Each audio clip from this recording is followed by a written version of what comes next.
So please sit down.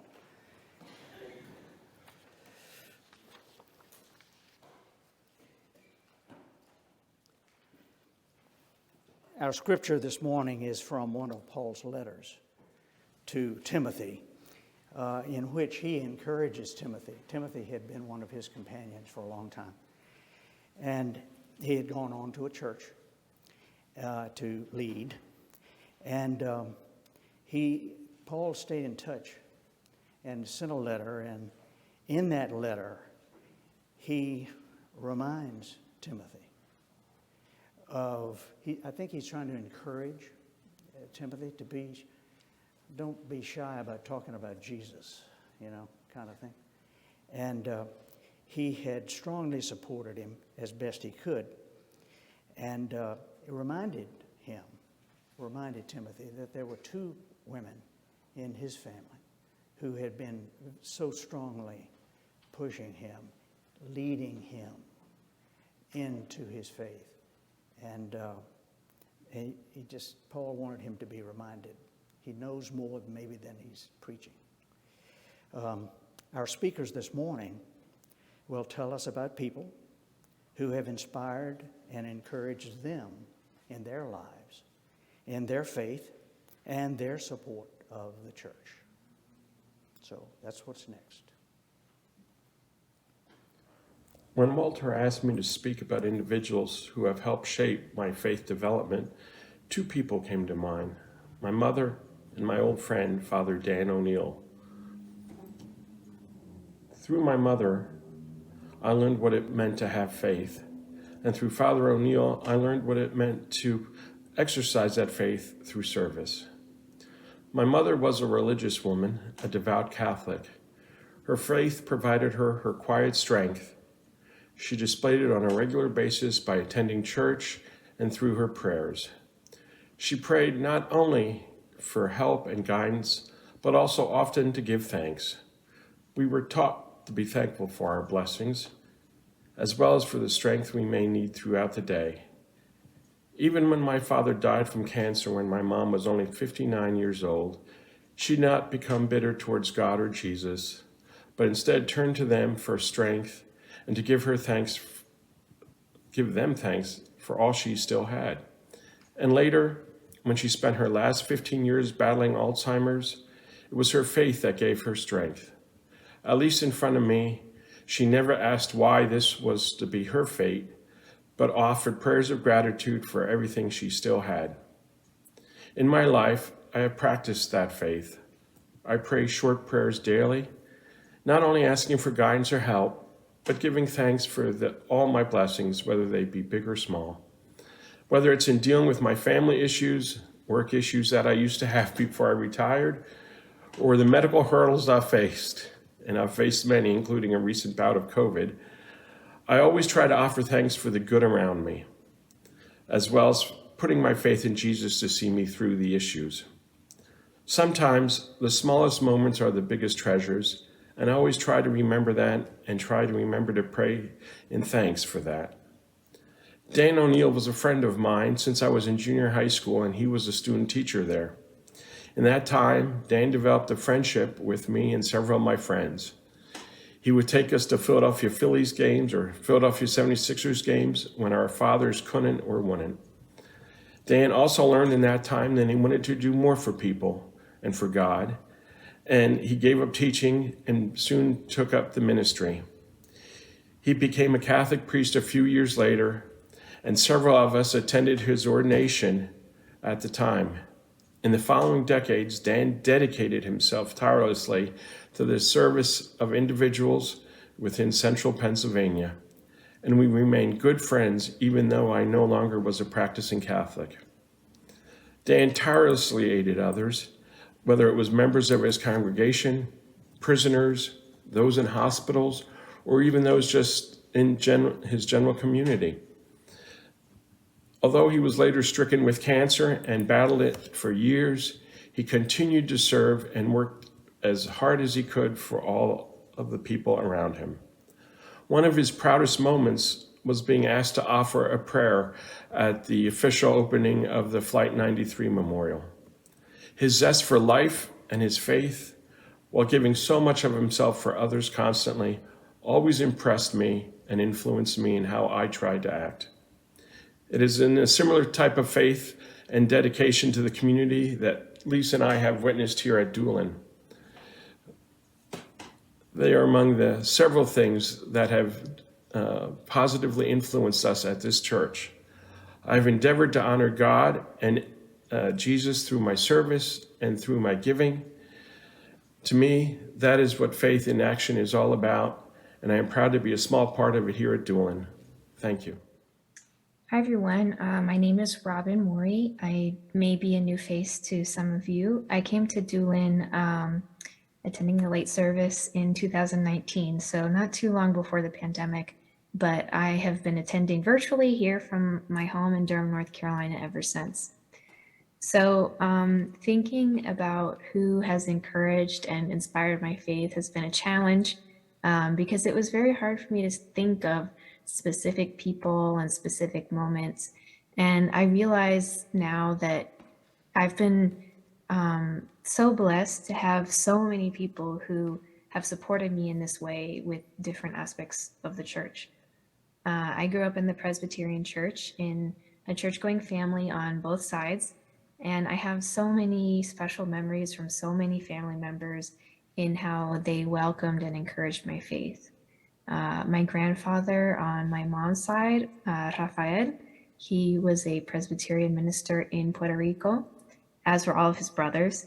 And he educated me and encouraged me in how to live a Christian life simply by always being his kind, gentle, and compassionate self. And when I visited my grandparents, my grandmother, Aida, showed me how to be a welcoming Christian because she always invited me to her church and encouraged my involvement in church activities, even though I would only be there for a few weeks. And I actually still have friends from my grandmother's congregation, even though I was never a member. And that's something that I really value. And I also have fond memories attending Palm Sunday and Holy Week with my grandparents on my father's side, John and Arlene, here in Durham at the beautiful Duke Chapel.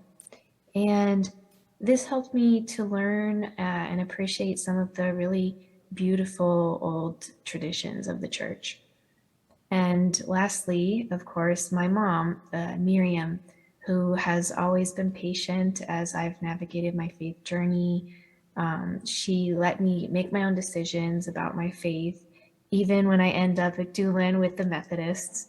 But she is always supportive and helps me talk through my faith questions. So I know that I have always been truly, truly blessed in having a great support system of people who want to encourage my faith. So thank you for allowing me to participate in this Laity Sunday. And more importantly, thank you for being a welcoming church family who also continue to inspire my faith. Good morning, Doolin family. My name is Carrie Mock, and I have been asked to speak today. And as I was reflecting on who has mentored me during my time here, I realized it was not an individual per se, as it was collective groups of people. So I'm going to speak today about two groups that I have the pleasure and the honor of being a part of. My True North group that I am a part of is a group of phenomenal women that are from all ages, all perspectives, and in this group, they have taught me how to be a stronger and better mother. They have taught me how to be bold when I needed to be bold, be quiet when I needed to be quiet. And these women, and I'm sure a lot of you know that me being quiet is kind of a difficult thing sometimes. So they have taught me to find my inner peace, and they have taught me how to be the woman that I am today, which I am truly blessed about. The second group that I started over the pandemic was the Growing Disciples group. And I realized after having the pleasure of teaching in the children's Sunday school that I really wanted to grow in my own knowledge and my own wisdom. And there was a lot that I was questioning and that I really didn't know about the word and what it was meant. And once again, I was met with a group that was so kind and so loving and welcoming to me. And once again, they all come from different walks of life, different perspectives. And with every verse we study and every different chapter, when I reflect, they come in and have totally different perspectives. And I just love every week getting to learn something new and understand. And, you know, those long months when we couldn't be together, I really, truly looked forward to being able to watch our services, but then to be able to interact with these two groups were really quite huge lifelines for me, and continue to be to this day. And I'm so grateful that we are starting to come out a little bit of our shells and kind of finding some sense of normalcy again. But the last person who has helped me in my faith journey is my son, because I have the blessing of teaching him and trying to help him navigate his beliefs, and that in turn helps teach me, because being that I am a teacher myself, the only one fundamental way to learn is to continue teaching others. And so I grow in faith every day as I try to help him navigate all of the challenges that he faces in what he is learning and his beliefs. So thank you so much, Walter, for giving me the opportunity to speak today. And thank you so much to my Doolin family, because it has been a powerful 10 years, 10, 11, 12 years that I have been with you all. And I continue to be grateful for you every day. So thank you.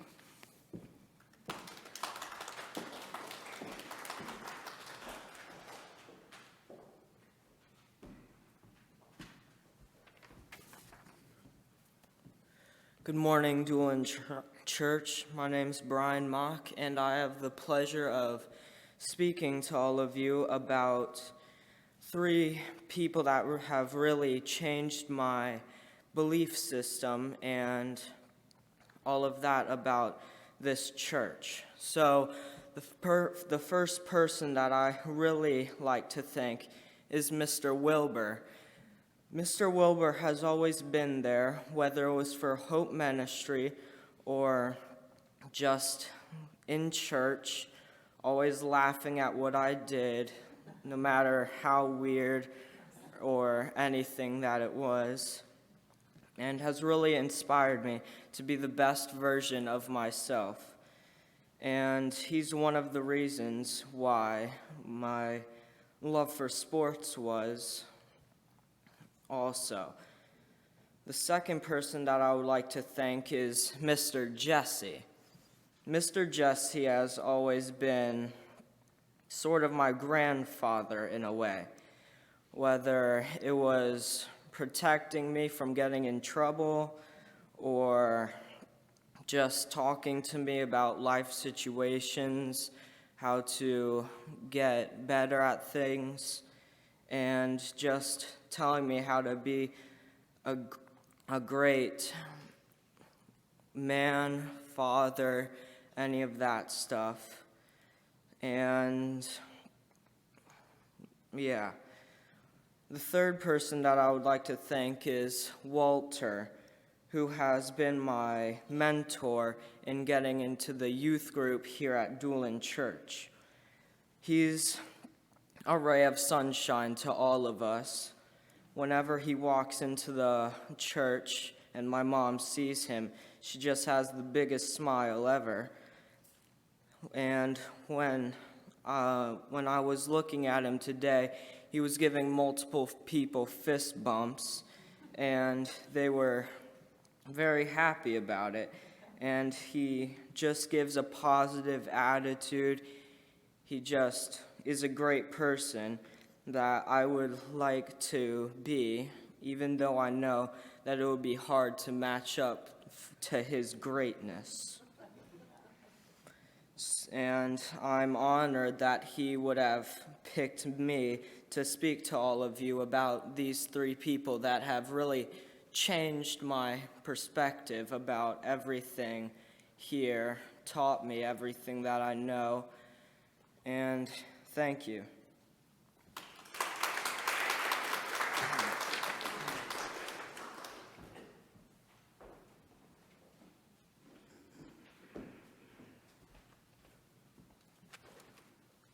Good morning.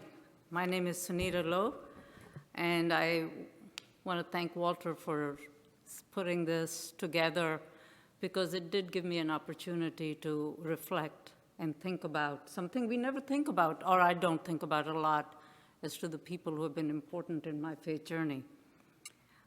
You know, when Walter, you asked me, I thought of a number of people came to my mind, as everybody else has witnessed. And almost all of them were women.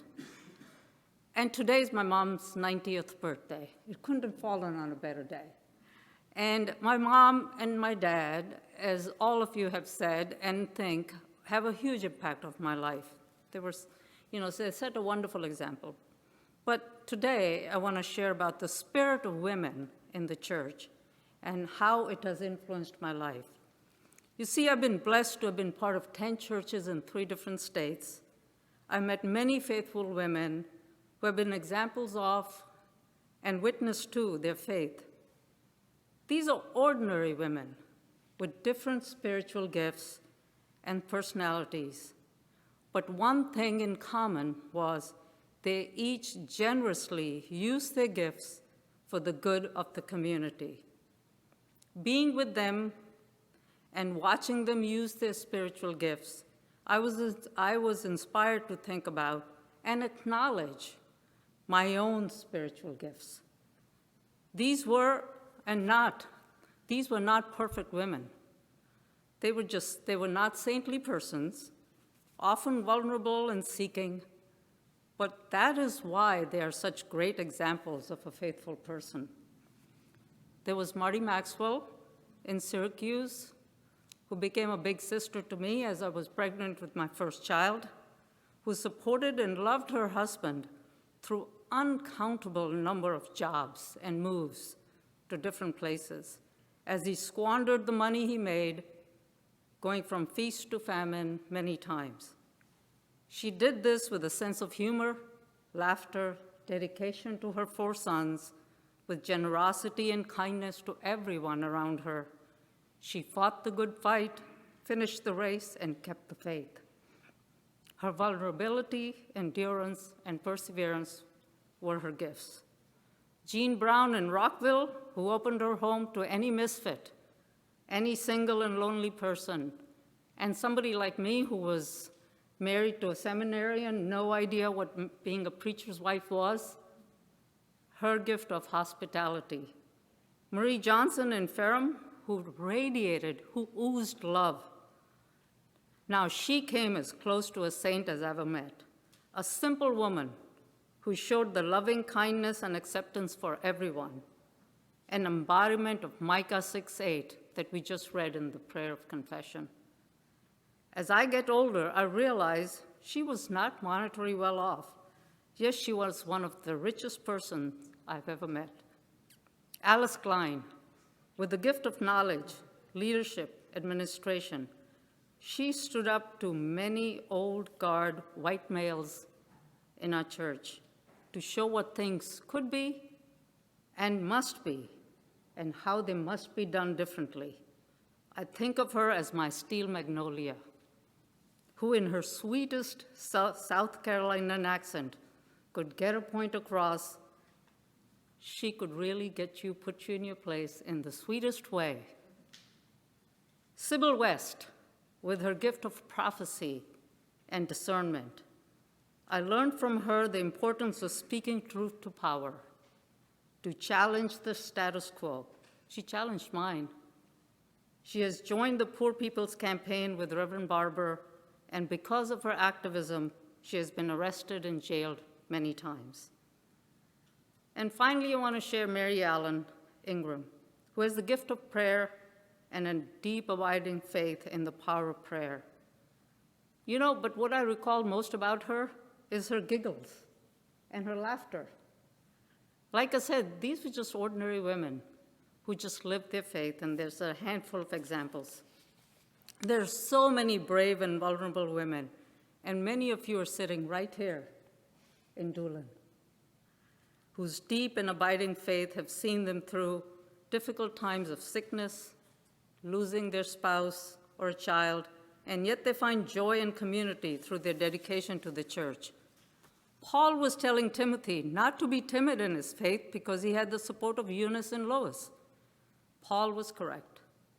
The women in the Bible, Lois, Eunice, Priscilla, Mary Magdalene, Ruth Hester, and the ones I've talked about, and many of you sitting in Doolin, sitting in this sanctuary at this moment, are ordinary women, brave and vulnerable, kind and wise, and generous and strong, loving yet tough, all faithful and important in my life. Thank you very much.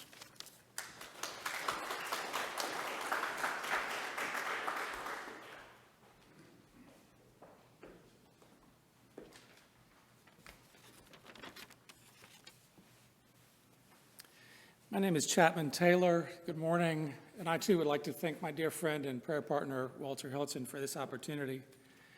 I've really been blessed with lots of great examples of how to walk the Christian faith. My grandfather, who taught Sunday school for decades and read the Bible every year.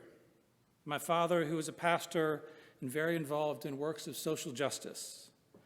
The church I grew up in, the Church of the Savior, known worldwide as a place of deep commitment and engagement, Gordon and Mary Cosby, Elizabeth O'Connor, and my wife, with her strong commitment to her daily devotions, prayer, and her wonderful ministry of hospitality. But today I want to talk to you about what I've learned walking in my Christian faith from my friendship with a dear friend from Indonesia, Rizal Persecu, who happens to be a Wahhabi Muslim. Before I do that, I'd ask you to consider what we are bombarded with on the news about Afghanistan, Iraq, and about the Muslim faith. Many Muslims view as a perversion of their faith. And in many ways, it's a reflection of the many stumbles of our own Christian faith throughout our history. So the basic disciplines of the Islamic faith, professing one's faith. Rizal and I used to travel together quite frequently in Indonesia, and we got to talking about our faith together. And it got me in the comfort of talking about my own faith. And I've now found great opportunities to do that in my workplace. And I found out that there's a real hunger in the workplace for people of the Christian faith to connect with one another. And so that has encouraged me. The discipline of praying 5 times a day, frequently at very early or very late times, and the way one approaches prayer with great reverence. Such a consistent focus on building a relationship with God and practicing reverence when I do that. Tithing, not only based on income, but on wealth. A focus on the common good, the need of the less fortunate, the requirement to give back, and give back even more from wealth. The phrase charity begins at home isn't from the Bible. It was first used by an English satirist, John Marston, in a play published in 1610. A requirement of membership in the church I grew up in was a commitment to tithe 10%. Just imagine how much do all the good you can Doolin could do if we all committed to a minimum 10% tithe. The discipline of annual fasting, doing without, learning about purposeful suffering, developing empathy for others. Caring for the stranger. While charity may start at home, it clearly should not end there. Making a pilgrimage, being on a journey with the global community of faith, not these unnecessary boundaries that we have by social class or race or nation. And most importantly for me, his humility and civility, his perspective of jihad as a personal struggle against sin, and his view of the imperative of getting your own house in order first, instead of focusing on what's wrong with other people and their practices. The care he took in speaking in a respectful manner, particularly in areas of disagreements, and the respect he also gave another person's perspective. He taught me to be focused and not narrow-minded, focused on my faith as a Christian, not narrow-minded that that faith shouldn't be shared broadly. It shouldn't be bounded by these false bounds that we create in terms of race or social class or nation, that it is something that belongs to the entire world. Focused on getting my own house in order first, and not narrow-minded in pointing at the log in everybody else's eye. And I thank him for helping me on my journey, and I thank you all for this opportunity.